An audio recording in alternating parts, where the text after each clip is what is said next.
I have been studying psychology for over a decade now, and in this video, I'm going to give you an overview of how to use neuroscience for better sleep. I'm going to describe the basics about the neuroscience of sleep and then give you 5 actionable tips on how to make your sleep better. If we haven't met, my name is Sankalp. I'm a PhD student in psychology at the University of Oxford, and I've dedicated my entire life to studying psychology from all sorts of angles, be it through formal PhD study, meditation, and so on. To understand how to sleep better, we need to understand a little bit about the neuroscience of sleep. Now, don't worry, I'm not going to go too much in depth in it, but there's just one thing you need to understand, which is this idea of a circadian rhythm. Every cell in your body has, think of it like an internal clock. There's a clock ticking in every cell of your body and it tracks your daily rhythms. This internal clock in every cell has a master clock in the brain, which is regulated by what's called a suprachiasmatic nucleus, which is a part of the brain in the hypothalamus. Knowing that there is a internal clock in every cell and then there's this master clock, the question is, how does this suprachiasmatic nucleus know what the time is and how does it give directions? And mainly it does it through light, and more specifically it does it through sunlight. You see, our brains have evolved to be very sensitive to sunlight. Back in the day, in the cave person period, we didn't have all of these artificial lights to illuminate us. All we relied on for hunting, for gathering, for bringing food and making survival possible is essentially sunlight. So the moment you wake up and if you get sunlight in your eyes, there will be an increase in cortisol in your body. Without cortisol, we're not going to feel alert, we are not going to feel energized, we are not going to feel upbeat. So cortisol is not a bad thing on its own as long as it happens at a time that you need it. So for example, if it happens in the afternoon where you're doing some heavy cognitive tasks, brilliant. But if it happens, the cortisol spike happens at night, then that's going to be a bit of a problem. Given the central importance of the brain in regulating our sleep, there's a scientist called Hobson who said that sleep is of the brain, for the brain, and by the brain.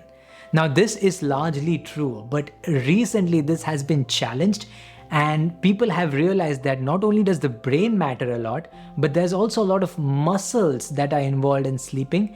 And therefore, another adage that has come up in recent years is sleep is for the muscles, by the muscles, and of the muscles. Having now convinced ourselves that sleep is indeed important, here are my 5 tips to sleep better using the principles of neuroscience that we just heard right now.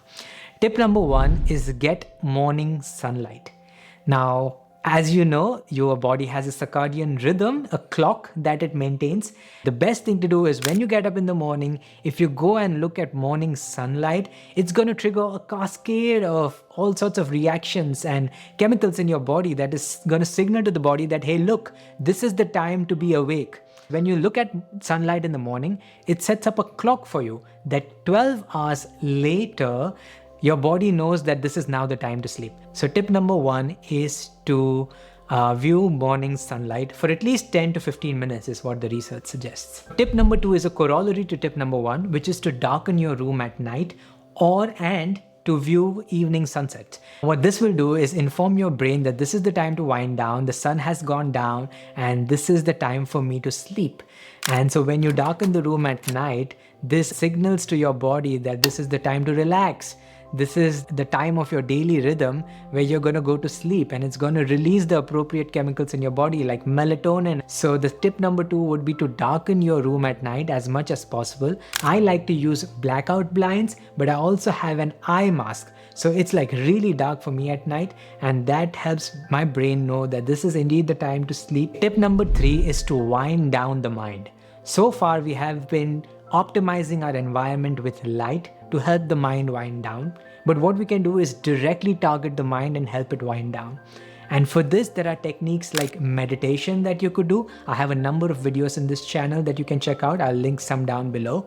Or you could do some other things like breathing exercises, like for example, 4x4 breathing or box breathing. And you'll find many guided meditations of this kind on YouTube.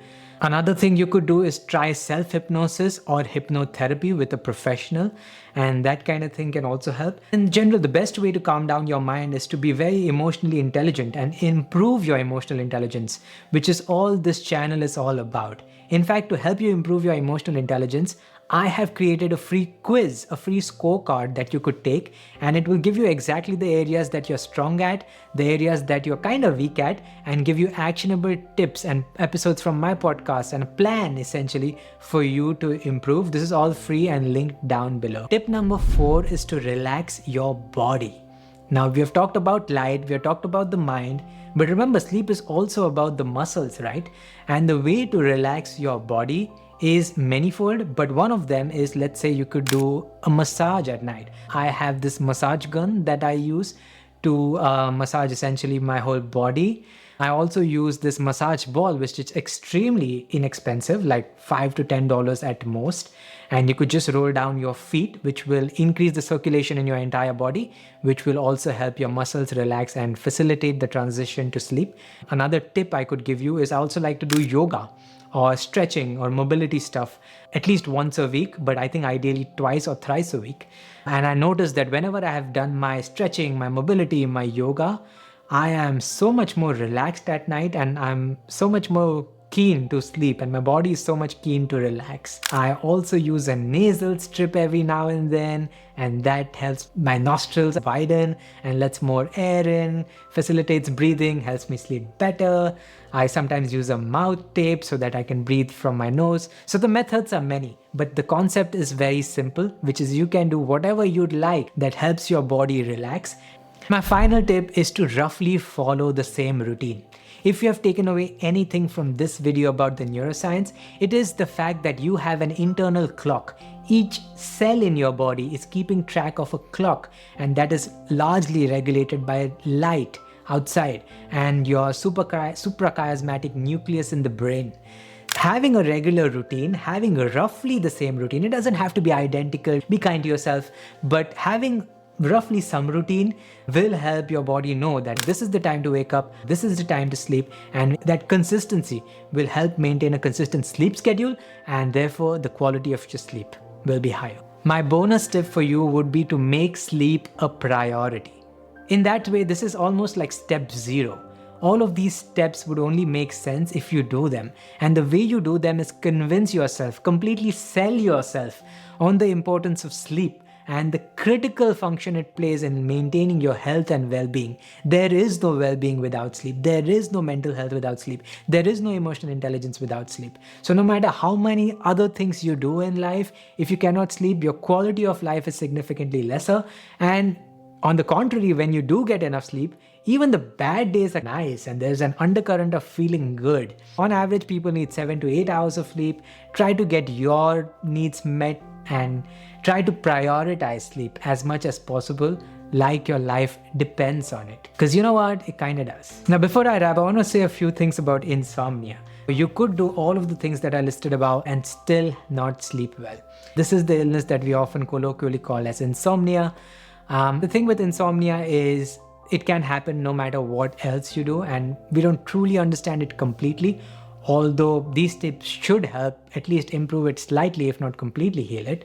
But then you should also look out for sleep disorders and things like that. So if you do suspect you have clinical insomnia, then you should definitely see a doctor, a physician, or even a sleep specialist and get some tests done, like your sleep apnea tests and things like that. So remember that all of these tips are tips. They will help a vast majority of you.